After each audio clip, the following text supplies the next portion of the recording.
Avatar படத்தில் வரக்கூடிய பேண்டோராங்கிற planet கூட இந்த சோலார் சிஸ்டம் இன்ஸ்பயர் பண்ணி எடுக்கப்பட்டது தான். நம்ம பூமி மாதிரியே உயிர்கள் வாழ ஏற்ற சூழ்நிலையில் கொண்ட ஒரு பிளானட் தான் இந்த ப்ராக்சிமா சென்டாரி பி. இந்த பிளானட் நம்ம சூரிய குடும்பத்துக்கு ரொம்பவே பக்கத்தில் இருக்கக்கூடிய ஆல்ஃபா சென்டாரிங்கிற இன்னொரு சூரிய குடும்பத்தை சேர்ந்தது. இந்த சூரிய குடும்பத்தை நம்மளால வெறும் கண்ணிலே பார்க்க முடியும். இந்த சூரிய குடும்பம் நம்ம பூமியிலேருந்து எவ்வளோ தூரத்தில் இருக்குன்னா சுமார் 4 ஒளியாண்டுகள் தூரத்தில் இருக்கு. அப்புறம் என்ன, சட்டுன்னு போய் பார்த்துட்டு வந்தெல்லாமே நினைப்பீங்க. ஆனால் அது நம்ம நினைக்கிற மாதிரி அவ்வளோ ஈஸி கிடையாது. ஏன் அப்படி சொல்கிறேன்னு கேட்டிங்கன்னா, சூரியன்லேருந்து லைட் நம்ம பூமிக்கு வந்து சேர்றதுக்கு சுமார் 8 நிமிஷம் எடுத்துக்கும். அதே லைட் நம்ம சூரியன்லேருந்து இந்த சோலார் சிஸ்டத்துக்கு போய் சேரணும்னா சுமார் 4 வருஷம் எடுத்துக்கும். ஆனால் இப்போ வரைக்கும் லைட்டை விட ஸ்பீடாக போகிறதுக்கோ இல்லை லைட்டோட ஸ்பீடில் போகிறதுக்கோ எந்த வித டெக்னாலஜியும் நம்மள்ட்ட இல்லை. அதனால் இப்போதைக்கு நம்மள்ட்ட இருக்கக்கூடிய ரொம்பவே ஸ்பீடாக போகக்கூடிய ராக்கெட் எடுத்துகிட்டு இந்த ஆல்ஃபா சென்டாரி சோலார் சிஸ்டத்துக்கு போய் சேரணும்னா சுமார் 70,000 வருஷம் ஆகும். இப்போ வரைக்கும் ரெக்கார்ட் செய்யப்பட்ட ஹியூமனோட ஹிஸ்ட்ரியே வெறும் 10,000 வருஷத்துக்குள்ளே தான் இருக்குது. அதனால் அங்கே போய் சேர்றது நம்மளுடைய வரலாறையும் தாண்டி ஒரு பயணமாக அமையும். அது மட்டும் இல்லாமல் இந்த ஆல்ஃபா சென்டாரி சூரிய குடும்பம் ரொம்பவே மர்மமான ஒரு சூரிய குடும்பம். ஏன் அப்படி சொல்கிறேன்னு கேட்டிங்கன்னா, நம்மளுடைய சூரிய குடும்பத்தில் ஒரே ஒரு நட்சத்திரம் தான், அது நம்மளுடைய சூரியன். ஆனால் இந்த ஆல்ஃபா சென்டாரி சூரிய குடும்பத்தில் 3 நட்சத்திரங்கள் இருக்குது. அப்போ அங்கே உயிர்கள் இருந்துச்சுன்னா வானத்தில் அவங்களுக்கு 3 நட்சத்திரங்கள் தெரியும். அந்த 3 நட்சத்திரங்களோட பேர் என்னென்னா ஆல்ஃபா சென்டாரி ஏ, ஆல்ஃபா சென்டாரி பி, அப்புறம் ப்ராக்சிமா சென்டாரி. இந்த ஆல்ஃபா சென்டாரி ஏ அப்புறம் பி வந்து ஒரு பைனரி ஸ்டார் சிஸ்டம். அதாவது இந்த 2 நட்சத்திரமுமே ஒன்றை சுற்றி வரும். இப்படி இந்த 2 நட்சத்திரமும் ஒன்றை சுற்றி வர்றதுக்கு சுமார் 80 வருஷம் எடுத்துக்கும். இந்த ஆல்ஃபா சென்டாரி ஏ நட்சத்திரம் நம்ம சூரியனோட 1.1 மடங்கு பெருசாகவும் 1.5 மடங்கு அதிகமான ஒளியும் தரக்கூடியது. அப்புறம் இந்த ஆல்ஃபா சென்டாரி பி நம்ம சூரியனோட 0.1% சின்னதாகவும் நம்ம சூரியன் தரக்கூடிய ஒளியிலிருந்து பாதி ஒளி தான் தரக்கூடியது. அப்புறம் இந்த ஆல்ஃபா சென்டாரி ஏ அப்புறம் பியை சுற்றி இது வரைக்கும் எந்த பிளானட்ஸுமே கண்டுபிடிக்கல. அப்புறம் அங்கே 3ஆவதாக இருக்கக்கூடிய முக்கியமான நட்சத்திரம் தான் இந்த ப்ராக்சிமா சென்டாரி. இந்த ப்ராக்சிமா சென்டாரியை சுற்றி 2 கிரகங்கள் வழிவருதுன்னு கண்டுபிடிச்சிருக்காங்க. அதான் இந்த ப்ராக்சிமா சென்டாரி பி அப்புறம் ப்ராக்சிமா சென்டாரி சி. இந்த ப்ராக்சிமா சென்டாரி பி தான் அந்த நட்சத்திரத்தோட ஹேபிட்டபிள் ஜோன்ல இருக்குன்னு சொல்றாங்க. அதாவது அந்த நட்சத்திரத்தில் தண்ணி இருந்துச்சுன்னா அது நம்ம பூமியில் இருக்க மாதிரியே லிக்விட் ஃபார்ம்ல இருக்கும். அப்படின்னா இந்த ப்ராக்சிமா சென்டாரி பியில் தண்ணி இருக்கிறதுக்கான சாத்தியக்கூறுகள் ரொம்பவே ஜாஸ்தி. ஏன் அப்படி சொல்கிறாங்கன்னு கேட்டிங்கன்னா, இந்த பிளானட் அந்த ஸ்டாருக்கு ரொம்பவே பக்கத்தில் இருந்துச்சுன்னா அங்கே இருக்க தண்ணி ஆவியாகி போயிடும். அதுவே ரொம்ப தூரத்தில் இருந்துச்சுன்னா அங்கே இருக்க தண்ணி ஐஸ் ஆகி போயிடும். ஆனால் இந்த பிளானட் அந்த ஸ்டாரோட கோல்டிலாக் ஜோனில் இருக்குது. அதாவது அங்கே தண்ணி இருந்துச்சுன்னா நம்ம பூமியில் இருக்க மாதிரியே லிக்விட் ஃபார்மில் இருக்கும். அப்போ அங்கே உயிர்கள் உருவாகிறதுக்கான சாத்தியக்கூறுகள் ரொம்பவே ஜாஸ்தி. இந்த பிளானட் நம்ம பூமியை விட வெறும் 1.1% தான் பெருசு. அப்புறம் இதோட கிராவிட்டி நம்ம பூமியை விட கொஞ்சம் தான் ஜாஸ்தி. இந்த மாதிரியான பிளானட்ஸ் தான் நம்ம சூப்பர் ஹேபிட்டபிள் பிளானட்ஸ்னு சொல்லுவோம். இந்த பிளானட் சுற்றி வரக்கூடிய அந்த ப்ராக்சிமா சென்டாரிங்கிற நட்சத்திரம் ஒரு ரெட் டுவார்ஃப் ஆகிய நட்சத்திர குடும்பத்தை சேர்ந்தது. அதாவது சிவப்பு குள்ளை நட்சத்திரம். இந்த நட்சத்திரத்தோட சைஸ் எவ்வளோ பெருசுனா இது நம்ம ஜூபிட்டரை விட வெறும் 11லேருந்து 15% தான் பெருசு. அப்புறம் இது வெளிப்படுத்தக்கூடிய அந்த ஹீட் அண்ட் லைட் நம்ம சன்னை விட ரொம்பவே கம்மி. எந்த அளவுக்குனா நம்ம சூரியன் வெளிப்படுத்தக்கூடிய ஹீட் அண்ட் லைட்ல இருந்து வெறும் 15% தான் இந்த ரெட் டுவார்ஃப் ஆகிய நட்சத்திரம் வெளிப்படுத்தும். நம்ம இப்படி கண்டுபிடிக்கக்கூடிய எல்லா பிளானட்ஸ்லையும் தண்ணி இருக்கான்னு தான் தேடுறோம். ஏன்னா அந்த இடத்துல தண்ணி இருந்துச்சுன்னா அந்த இடத்துல உயிர்கள் இருக்குன்னு நினைக்கிறோம். ஆனால் இந்த அண்டத்தில் இருக்கக்கூடிய எல்லா கிரகங்கள்லையும் தண்ணி இருக்கணும்னு அவசியமே கிடையாது. ஏன்னா அந்த கிரகத்தில் என்ன கெமிக்கல் காம்பனன்ட்ஸ் இருக்கோ அதை பொறுத்து கூட அங்கே உயிர்கள் உருவாயிருக்கலாம். நம்ம பூமி உருவாகி வெறும் 400 கோடி வருஷம் தான் ஆகுது. இது ஒரு புக்கு மாதிரி எடுத்துக்கிட்டோம்னா இந்த புக்கோட கடைசி பேஜில் கடைசி லைன் தான் நம்ம. இவ்வளோ லேட்டாக வந்த நம்மளே இங்கே உயிரோடு இருக்கும்போது நம்ம பூமி உருவாகிறதுக்கு முன்னாடியே இங்கே ஏகப்பட்ட பிளானட்ஸ் இருந்துச்சு.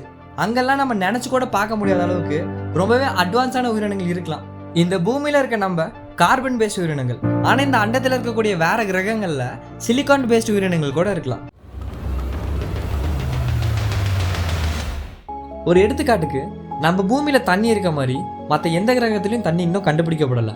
ஏன் மற்ற கிரகத்தில் தண்ணிக்கு பதிலாக மீத்தேன் கூட இருக்கலாம். நம்ம பூமியில் இருக்க மாதிரி ஆக்சிஜனுக்கு பதிலாக கார்பன் டை ஆக்சைடு கூட இருக்கலாம். அப்படின்னா அங்கே ஒரு உயிர் உருவாயிருந்துச்சுன்னா அது அந்த கிரகத்தை பொறுத்து தான் பரிணாம வளர்ச்சி அடைஞ்சிருக்கும்.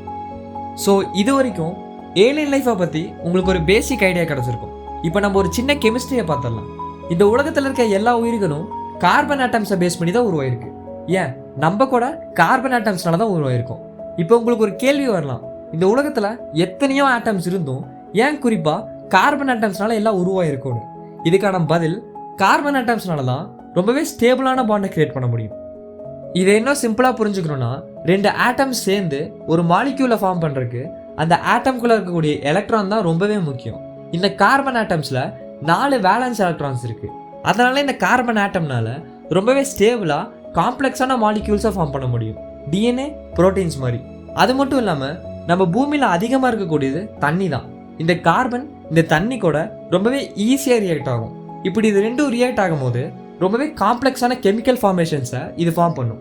உயிர்கள் உருவானதுக்கு இந்த கெமிக்கல் காம்பனன்ட்ஸும் ரொம்பவே முக்கியம். அப்புறம் நம்ம பூமியோட டெம்பரேச்சரில் ரொம்பவே சூப்பராக சர்வை பண்ணக்கூடியதும் இந்த கார்பன் ஆட்டம் தான். அதனால தான் இந்த பூமி நம்மளை உருவாக்குறதுக்கு இந்த கார்பன் ஆட்டமை சூஸ் பண்ணுச்சு.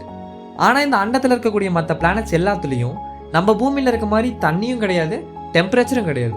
அங்கெல்லாம் இந்த கார்பன் ஆட்டம்னால சர்வைவும் பண்ண முடியாது, ரொம்ப ஸ்டேபிளான பாண்ட்ஸை க்ரியேட்டும் பண்ண முடியாது. அங்கே தான் இந்த சிலிக்கான் உள்ள வருது. பீரியாடிக் டேபிளில் கார்பனுக்கு அடுத்தபடியாக வரக்கூடிய இந்த சிலிக்கான் ஒரு ஸ்பெஷல் மெட்டீரியல். ஏன் அப்படி சொல்கிறேன்னு கேட்டிங்கன்னா, இந்த அண்டத்தில் ரொம்பவே அதிகமாக கிடைக்கக்கூடிய ஒரு மெட்டீரியலில் ஒன்று தான் இந்த சிலிக்கான். கார்பனுக்கு இருக்க மாதிரியே இந்த சிலிக்கானுக்கும் 4 வேலன்ஸ் எலக்ட்ரான்ஸ் இருக்குது. அப்படின்னா இந்த சிலிக்கான்னாலையும் ரொம்பவே ஸ்ட்ராங்கான பாண்ட்ஸை கிரியேட் பண்ண முடியும். கார்பன் மாதிரி இல்லாமல் டெம்பரேச்சர் ரொம்பவே ஜாஸ்தியாக இருக்கக்கூடிய இடங்கள்லையும் இந்த சிலிக்கானால் சர்வைவும் பண்ண முடியும், மாலிக்யூல்ஸையும் ஃபார்ம் பண்ண முடியும். அப்படின்னா இந்த அண்டம் வேற ஒரு கிரகத்தில் உயிர்களை ஃபார்ம் பண்ண நினச்சிச்சுன்னா அது சூஸ் பண்ணக்கூடிய ஒரே மெட்டீரியல் சிலிக்கானாக தான் இருக்க முடியும். இப்போ உங்களுக்கு ஒரு கேள்வி வரலாம், பூமியில் அதிகமாக இருக்கக்கூடியதும் சிலிக்கான் தான், அப்புறம் ஏன் பூமியில் மட்டும் இந்த சிலிக்கானால எந்த உயிரினங்களையும் உருவாக்க முடியலன்னு? இதுக்கு காரணமும் நம்ம சுவாசிக்கிற அதே ஆக்சிஜன் தான். இந்த ஆக்சிஜன் இந்த சிலிக்கான் கூட ரியாக்ட் பண்ணி சிலிக்கான் டை ஆக்சைடை ஃபார்ம் பண்ணும், அதாவது பாறைகள். அதனால சிலிக்கானால கார்பன் மாதிரி ரொம்ப ஃப்ளெக்சிபிளான உயிரினங்களை ஃபார்ம் பண்ணுறது இந்த உலகத்தில் சாத்தியம் இல்லாமல் போச்சு. ஆனால் வேற பிளானட்டில் இந்த சிலிக்கானை பேஸ் பண்ணி உயிரினங்கள் இருந்துச்சுன்னா அந்த மாதிரியான உயிரினங்களுக்கு தண்ணியும் ஆக்சிஜன் கூட தேவை கிடையாது. இந்த மாதிரியான உயிரினங்களால் ரொம்பவே கடுமையான டெம்பரேச்சரையும் ரேடியேஷனையும் கூட சர்வை பண்ணி வாழ முடியும். இதுக்கு ஒரு எடுத்துக்காட்டு இந்த சிலிக்கான் பேஸ்ட் உயிரினங்களால நம்ம சோலார் சிஸ்டத்தில் இருக்கக்கூடிய வீனஸ் அப்புறம் மெர்க்குரி மாதிரியான ரொம்பவே கடுமையான சூழ்நிலைகள் இருக்கக்கூடிய கிரகங்களில் கூட தாக்கு பிடிச்சி வாழ முடியும். அப்போ அந்த சிலிக்கான் பீன்ஸ்னால நம்மள மாதிரி நடக்கவோ பேசவோ முடியுமான்னு கேட்பீங்க. ஆனால் அது அப்படி கிடையாது, அது நம்மளால் புரிஞ்சிக்கவே முடியாத மாதிரி இருக்கும். ஏன் அப்படி சொல்கிறேன்னு கேட்டிங்கன்னா, இந்த சிலிக்கானால் வைப்ரேஷன்ஸை ரொம்ப துல்லியமாக டிரான்ஸ்மிட் பண்ண முடியும். அப்படின்னா 2 சிலிக்கான் பீன்ஸ் ஏதோ ஒரு மொழியை யூஸ் பண்ணி கம்யூனிகேட் பண்ணிக்கிறத விட அவங்க 2 பேரும் வைப்ரேஷன்ஸை யூஸ் பண்ணியே கம்யூனிகேட் பண்ணிக்க முடியும். அப்போ அவங்களோட உருவத்தோற்றம் இந்த கிறிஸ்டல்ஸ் மாதிரி கூட இருக்கலாம். ஏன் கிறிஸ்டல்ஸ் மாதிரி இருப்பாங்கன்னு சொல்கிறேன்னா, இந்த சிலிக்கானால் ரொம்ப பேசிக்காக ஃபார்ம் பண்ணக்கூடிய ஒரு ஸ்ட்ரக்சர் என்னென்னு பார்த்தீங்கன்னா இந்த கிறிஸ்டல்ஸ் தான். நம்ம பூமியில் கூட நிறைய கிறிஸ்டல்ஸை நம்ம பார்த்துருப்போம். ஒரு சின்ன கிறிஸ்டலுக்கு இவ்வளோ காம்ப்ளெக்சிட்டி இருக்கும்போது ஒரு மொத்த கிறிஸ்டல்னால் உருவாக்கப்பட்ட ஒரு உயிரினம் எவ்வளோ காம்ப்ளெக்ஸாக இருக்கும். அந்த உயிரினமே அவ்வளோ காம்ப்ளெக்ஸாக இருந்துச்சுன்னா அந்த உயிரினம் வாழக்கூடிய பூமி நம்ம கற்பனைக்கு ஏற்றாத மாதிரி தானே இருக்கும். அவங்களுடைய உலகத்தை நம்ம கொஞ்சம் சயின்ஸ் ஃபிக்ஷனாக எடுத்துகிட்டு போகலாம். நான் சொல்ல நீங்கள் கண்ணை மூடி இமேஜின் பண்ணுங்கள். அவங்களுடைய உலகம் அவதார் படத்தில் வரக்கூடிய பேண்டோராங்கிற பிளானட் மாதிரி ஒரு மிகப்பெரிய கேஸ் ஜெயிண்ட்டை சுற்றி வருது. அந்த மொத்த பிளானட்டுமே சிலிக்கானால இருக்குது. அந்த பிளானட்டுக்குள்ளே நீங்கள் இறங்கி போகிறீங்க. அங்கே இருக்கக்கூடிய உயிரினங்கள்லாம் கண்ணாடி மாதிரியான ஒரு உருவ தோற்றத்தில் இருக்காங்க. அவங்க ஒருத்தருக்கு ஒருத்தர் வைப்ரேஷன்ஸ் மூலமாக பேசிக்கிறாங்க. அவங்க வேண்டிங்கிற உருவத்துக்கு அவங்களால அவங்களுடைய உருவத்தை மாற்றிக்க முடியுது.